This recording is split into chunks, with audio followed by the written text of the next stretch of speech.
Hey everybody, welcome to Lesson 8. This week we are continuing with the persuasive essay assignment, and one of the things that we'll be practicing this week is avoiding unnecessary shifts in time or tense.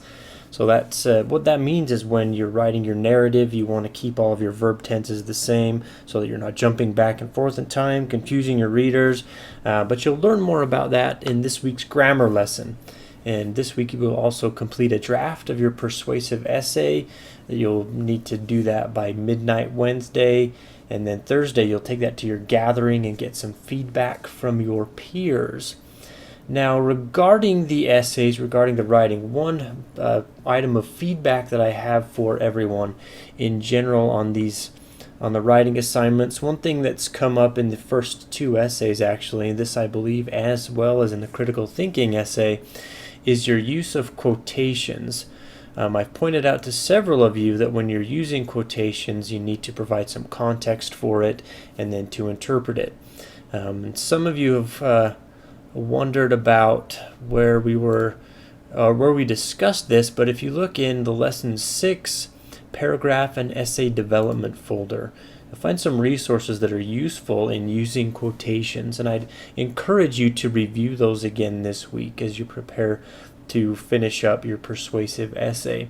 One is this paraphrasing, summarizing, and quoting video that's put out by the BYU Idaho Academic Support Center by the Writing Center. It goes through and it talks about obviously summarizing, paraphrasing, and using quotations. So I'd encourage you to review that. It gives some pointers on how to responsibly use your quotations, because we should obviously be responsible when we're using other people's words when we're doing research. And another one that will be useful for you is this quotations resource right here from the Writing Center at the University of North Carolina at Chapel Hill. Now it goes through when you should use quotations, and how, especially I'd like you to look at how do I set up and follow up a quotation. The first item it has here is to provide context for each quotation. Now it points out you don't want to rely on quotations to tell your story for you. It's your responsibility to provide your reader with context for the quotation.